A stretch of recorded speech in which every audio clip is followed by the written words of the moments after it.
The one thing I do know, I always knew how good I was. Right. I didn't care what you thought of my game now, Yeah. but I knew in the majority of the games I played with the team I had, we're going to win most of them. So I had that kind of confidence. But you always talk about the great play. I tell people, quit whining about LeBron. Enjoy him while he's here. He's unbelievable. I mean, he's one of the greatest, if not the greatest ever. Then you go back, I played against Magic, Michael, Kareem. I mean, the list goes on and on. So it's hard to pick one guy.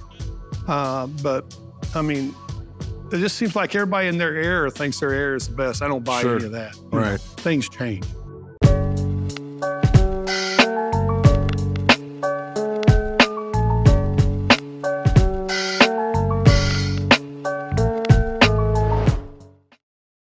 What's the deal, everybody? Welcome to the channel. My name is Kane. Please make sure you subscribe to the channel. You hit that bell so you always know when I drop that work. So today I'm gonna be checking out this video, making the case for Larry Bird. You know what I'm saying? I'm guessing they're gonna be talking about him being the GOAT. I can't wait to watch though, man. Let's get to it. Go. Basketball is special. The size of the court and the lack of pads or helmets give fans the most intimate experience of a team sport that exists. And because of the different styles that basketball allows for, players develop their own distinct identities and signature styles through their creativity, flair, and athleticism. Who is that? And although no player succeeds alone, the scoring volume and two-way nature of the sport give individual stars a nearly unprecedented amount of control over the flow and that shot of the game. is one of the reason, craziest players shots. are constantly compared to their peers and to the legends of the past in order to answer the most hotly contested question in the sport: who's the greatest to ever do it? For many, the question is redundant. They believe in only one right answer: Jordan. Others might have their own personal stance, but acknowledge one or two alternatives. But I believe that there's much more nuance to the question of greatness and more answers to it than you might think. By my count, there are 8 players in NBA history that have a substantial claim as the GOAT. It's a subjective thing though. I can't give you a definitive answer. All I can do is make the argument. So today, I'll be making the case for Larry Bird as the greatest basketball player of all time. I like this little series, okay. So I'm sure this guy does this with like every player that's in the debate. I like that already. When it comes to basketball, Larry Bird is the smartest, clutchest player to ever play the game.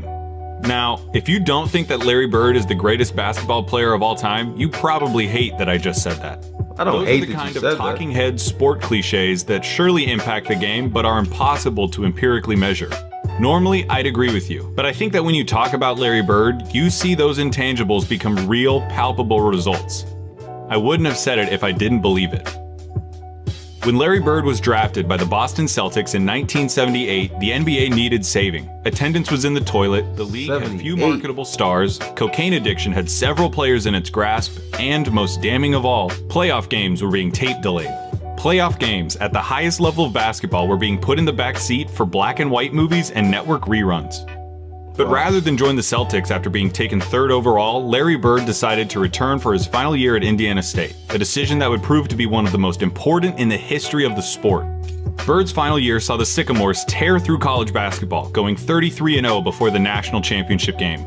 Bird, already claimed by the NBA's most historic and prestigious franchise, had established himself as the generational talent who would inherit the mantle of pro basketball. Indiana State's opponent in the national championship was Michigan State, captained by the immortal Earvin Magic Johnson. The Sycamores lost the championship to the more talented Spartans in the highest rated game in the history of basketball, at any level, still to this day. The stage had been set. The next decade of basketball would be defined by the rivalry between the White Hick from French Lick and his Boston Celtics, the White Hick Black from French Magic Lick and his Showtime Lakers. The rivalry between Bird and Johnson is entwined into the fabric of the NBA and is worthy of 100 documentaries. In this video though, we're going to be looking at Bird's claim of supremacy. Here's Bird's basketball resume. His 3 championships come with perhaps the highest collective degree of difficulty of any player's championships. His 3 MVPs came consecutively, making him only the 3rd player to accomplish the feat, along with Bill Russell and Wilt Chamberlain. His 2 Finals MVPs are misleading. He was absolutely the best player on the '81 Celtics, but he was only a sophomore, and his 15 points per game in the finals gave the media an excuse to exact a little vengeance on a legendarily difficult interview. His all-star and first-team selections also come with the caveat that Bird only played for 13 seasons and missed all but 6 games of the '89 season following surgeries on both feet. I can hear you already. A 13-year career, and this guy is supposed to be the GOAT? What color of paint are you huffing, Clayton? Every championship that Bird won, was it all against Magic? And the Lakers, I don't know off tops, because I mean, they said degree of difficulty. Yes, the Showtime Lakers were a ginormous problem for everybody. You had the Pistons. You had a lot of people. You know, Jordan was coming up. And I don't think also that you need to have played. Do you guys think that a player needs to have played 20 plus seasons to be considered the GOAT? I don't necessarily agree with that. I mean, you can play 5 or 6. No, not 5 or 6, but I'd say like maybe 10 at most to be considered the GOAT. I don't know. Y'all get in the comment section. Green, obviously. But hear me out.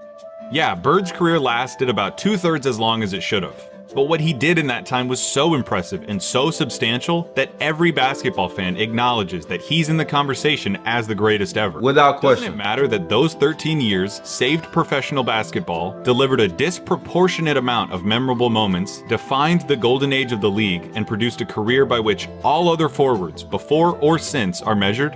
Bird squeezed every drop of talent out in those 13 years and made it seem more like 30. He didn't just leave his fingerprints on the game. He left so much of his DNA in the sport that it needed a cigarette afterwards. There's something to be said about the candle that lasts half as long but burns twice as bright. Those 3 MVP years stack up with any other run by any other player. I will put an A+ Larry Bird season up against anyone's. What does an A+ Larry Bird season look like? A full box score, a blowout win, a nearly undefeated record at home, and a play style that could only be described one way: white. Larry Bird isn't just a white basketball player, he's the white basketball player. To describe Larry Bird's game is to thumb through the Hoops dictionary and pick out every cliche about white players. Unathletic, great shooter, good fundamentals, the whole thing. The archetype of a white basketball player is Larry Bird, with one exception. He had an unparalleled understanding of the game of basketball, both as a physical contest and as a mental competition. His basketball IQ infected everything he did and catapulted his career into legend. Bird was a complete player. Jerry West called him nearly as perfect as you can get. He was the league's first great marksman. He could contort his body to shoot from anywhere on the court, regardless of the level of defense. That's crazy. He pioneered How is that even a thing? 3 and was the founding member of the 50-40-90 club. At 6'9", Bird's understanding of angles and coordination led to a higher rebounding average than Patrick Ewing, and it made him an impressively adept finisher in his younger years. In '86, Bird dropped 47 points on the Blazers, playing the majority of the game left-handed. His lack of quick lateral movement meant that Bird didn't do much when it came to slapping the floor and picking up the opposing point guard, but his size and omniscience gave him the ability to body similarly sized players, read defenses like a When you say a complete player, right? Most people are speaking about offense, right? Just offense. Complete to me includes defense as well. Okay, defensive rebounding, offensive rebounding, right? On-ball defense. So if we factor that in there, I think that to have the claim as the GOAT, if we're talking about an all-around player, you got to include defense as well. And Larry Bird wasn't a bum on defense. You know what I'm saying? Like, he played defense. James Harden didn't play any defense. Like, Larry Bird played defense, even though he might have not been the best defender. I just feel like we need to, when we say complete play, what is the definition of a complete play? We have to, really get precise with our definition. It has to always include defense. It can't just be offense, because you're saying just offense matters. So when you have a player that doesn't want to play defense, why would anybody be mad still? It's the same type of argument going back and forth. Free safety and pick off passing lanes with ease. His passing was transcendent, and I'll highlight it later. And of course you need to know that Larry Bird was a tough MFer. MFer. He had a superhuman motor and dove for loose balls like a beagle at the park. He was a willing participant in his share of fights, often precipitated by his league-renowned trash talk. Larry Bird told Robert Reed he ought to stay there. He should have stayed in preaching. That was funny. He had 50 points. I was guarding in my rookie year. He looked at me and he goes, "You can't stop me." And I looked at him and I said, gosh, boy, you're so confident. He proceeded to score like 10 straight points on me. The coach took me out the game. He walks by and he's laughing at me.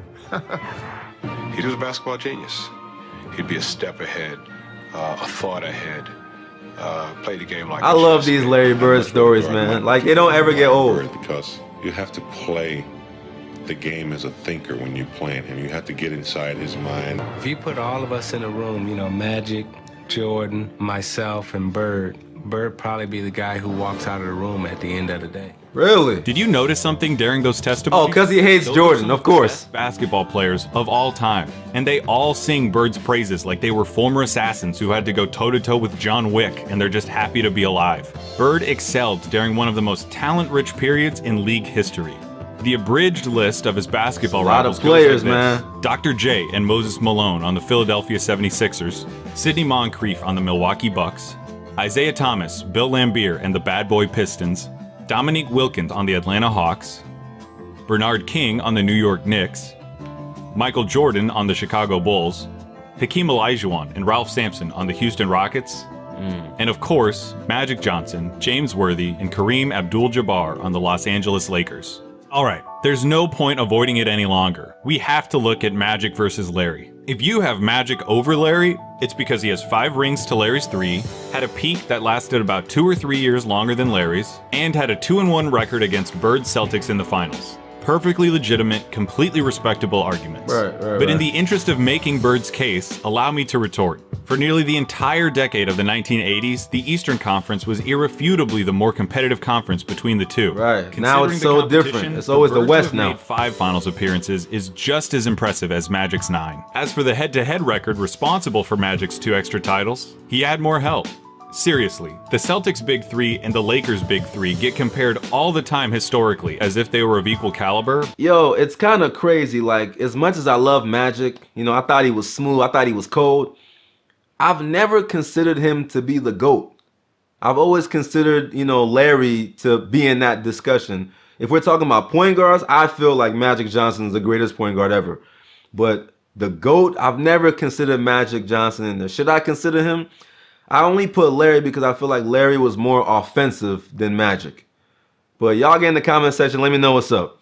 Magic's accomplices just a step above Bird's? No disrespect at all to Kevin McHale and Robert Parrish, but Kareem was the alpha dog on the 71 Bucks and was the best player for at least 2 of the Lakers' 5 titles.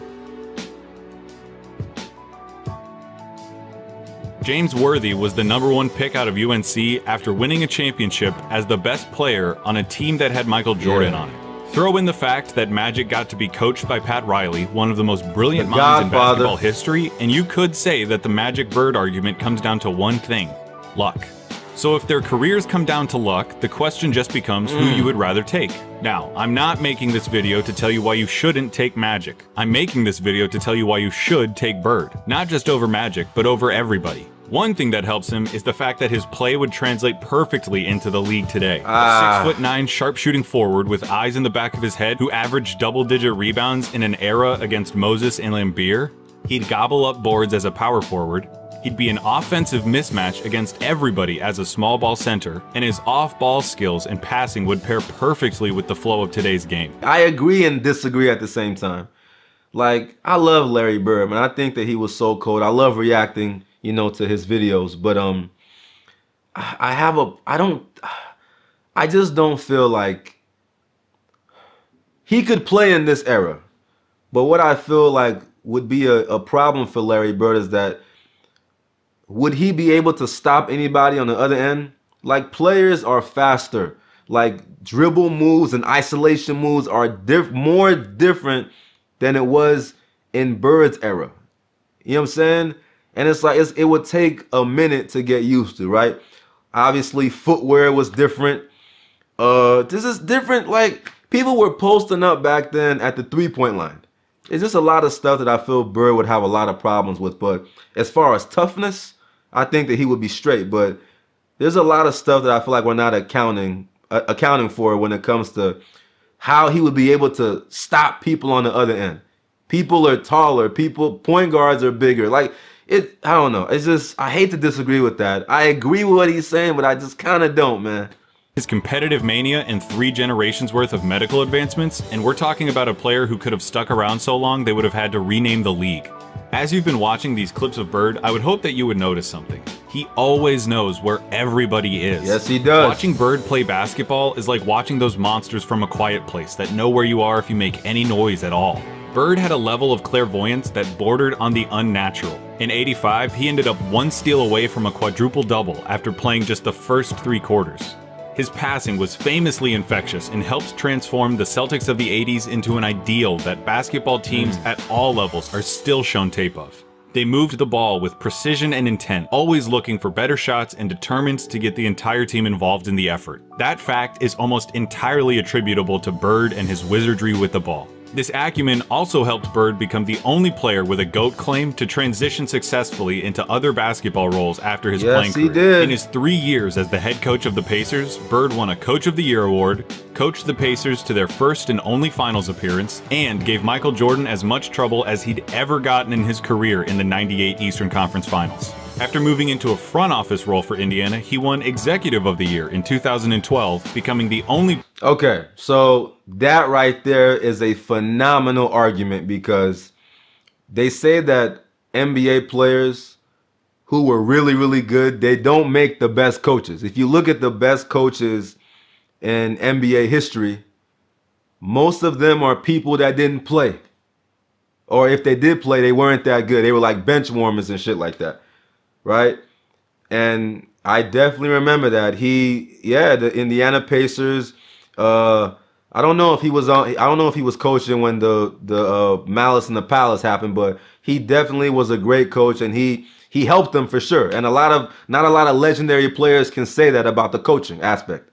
To have an MVP, Coach of the Year, and Executive of the Year award. On the court or off of it, inside and out, Larry Bird sees basketball as only he can. Facts. That intelligence also lent itself to Bird's defining skill, making the big plays. Remember, NBA players get paid to win games. James Harden is getting paid nearly $40 million this year because he's supposed to help the Rockets win games. Damn, the Victory Rockets? can be achieved in a lot of ways, and the win column doesn't care how it happens. As Mark Sinclair once said, "It don't matter if you win by an inch or a mile. Winning's winning." But when your team is down 1 in a crucial playoff game with 8 seconds left, and you need to hit a shot to stay in the series and keep your season alive, that's where players really separate themselves and earn their money. Love it or hate it, it's the players that come through in the big moments that live forever in our memories. Some players, for whatever reason, were never able to do it consistently. Some players were truly outstanding at it. Larry Bird was the best at it.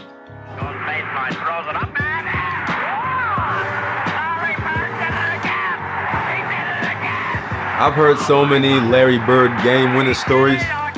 I'm not going to give you the stats about his field goal shooting under 2 minutes with a score that's this close, or tell you who has the most buzzer beaters, or any of that. Take that for data. I'm just going to show you clutch moments in clutch situations. 1985 against the Blazers. Bird drops 48 points, including this. Down 1 with 2 seconds left. Inbound pass to double teaming Bird. Larry, fake, fall away. 1985 against the Hawks.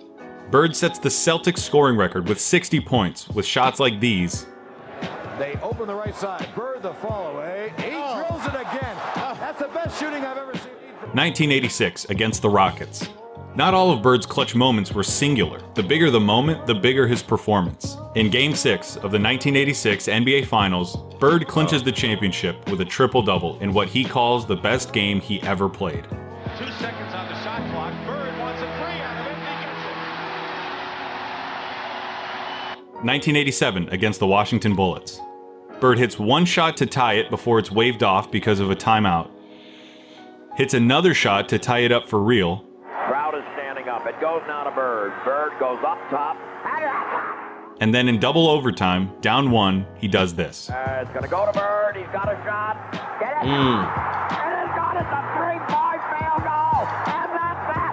It's all over. For 3 years, you don't see that often. To 1988, the three-point contest knew no other champion but Larry Bird. He's still got to drop one here quickly. 14. This is a tie for the money. Yo! 1987 Eastern Conference Finals, Game 5. Tied at 2 games apiece against the Bad Boy Pistons, this enormous game would put the winner 1 game away from the NBA Finals. The Pistons are up 1 with seconds remaining. The ball goes out of bounds off the Celtics. Oh, is this that Isaiah play? Thomas just needs to inbound the ball to win the game. Now there's a steal by Bird. Underneath the DJ, lays it in. Might have 1 second left. What a play by Bird. Bird stole the impounding pass. There are truly too many big games and big moments for me to go through without this ending up as a documentary. But that all leads me to this, what I really want to talk about. 1987 NBA Finals, Game 4 against the Lakers. LA is up 2-1, and the Celtics need to win to tie the series and stay alive. Bird hits a 3 with 12 seconds left to go up by 2. Bird goes for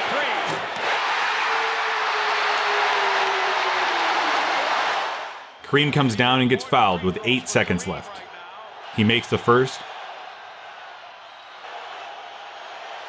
but misses the second. LA ends up with the ball with 7 seconds left, down 1 point. In the low post, being guarded by Dennis Johnson. Byron Scott is in the ball game now. Magic hits this, the baby skyhook. Magic with a hook shot, scores with 2. 2 seconds left, down 1. Dennis Johnson on the inbound. Bird fires it. What do you think happens? I bet it wasn't that. When I paused the tape and the ball was hanging in the air, you thought it was going in. Bird thought it was going in. Yeah. Magic thought it was going in. I've seen this game before, and I still think it's going to go in. But it didn't. Pat Riley said it himself. We got lucky.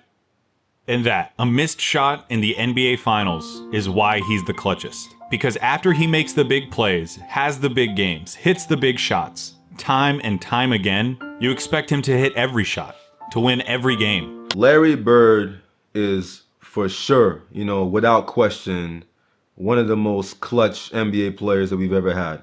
I'm not even going to disagree with that. Who would you say the top 5 most clutch NBA players would be? So, I mean, you got to put Steph in there. You got to put, I would say, Kyrie in there. Obviously, Bird is in there. And who would be, if we had a top 5, who would be the next 2? Because, I mean, not everybody is clutch. You don't always go to certain people in the clutch, right? Like you would, you know, you would probably go to Kobe before you go to Shaq. Probably go to Wade before you go to Bron. You know what I'm saying? Maybe I'm being a little biased. That's my favorite player, D Wade. But y'all get in the comment section, man. This is a really dope video, man. It really makes you think. And in those fleeting moments when he doesn't, when he looks like a mere human, when he looks like everyone else who tries to do what he does, you just can't believe it. That's what Larry Bird did. He made the big plays so often you thought he was going to make them every time. He helped turn basketball into a global phenomenon, paving the way for every Michael Jordan, Kobe Bryant, or LeBron James who comes through our lives. He played basketball in its purest form and captained a team that is consistently ranked among the greatest of all time. He has the 2nd highest win percentage in the history of the NBA, behind Magic by less than 0.5%, about 10 games. He was the complete package, a player with no holes in his game whatsoever. Defense. They called him Basketball Jesus. Y'all gotta stop this, man. He didn't get that name without doing something extraordinary. He saved basketball. And he did it by playing it better than anyone else. Here's Magic at Bird's retirement in 1993.